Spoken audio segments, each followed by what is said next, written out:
আজকের আমাদের 56 ধর্মনগর অ্যাসেম্বলি কনস্টিটুয়েন্সির যে বাই ইলেকশনের প্রসেসিংয়ের মধ্যে মানে বাই ইলেকশন যে চলছে সেটার মধ্যে আমাদের পোস্টাল ব্যালটের যে ভোট আগে আপনারা দেখেছেন যে আমাদের ডোর টু ডোর ভোটিং হয়েছে, ডোর টু ডোর ভোটিং শেষ হয়েছে। এখন আজকে থেকে আমাদের পোস্টাল ব্যালট ফেসিলিটেশন সেন্টার চালু হয়েছে এবং ইসিআই গাইডলাইন অনুসারে আমাদের যে ডেট দেওয়া হয়েছে আজকে দ্যাট ইজ 3rd এপ্রিল এবং tomorrow that is 4th April, এই 2 দিন আমাদের এই ফেসিলিটেশন সেন্টার খোলা থাকবে 9টা থেকে 5টা পর্যন্ত।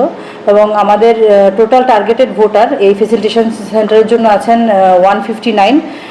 এর মধ্যে আমাদের বিভিন্ন পোল ডিউটিতে যারা আছেন like micro observer, FST, SST যারা আছেন তা এরকম সংখ্যা আছে 15 জন।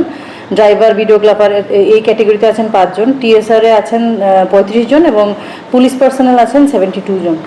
তো আমরা আশা করছি যে এই 2 দিনের মধ্যে ওনারা সবাই ওনাদের মতদান ভোটাধিকার প্রয়োগ করবেন।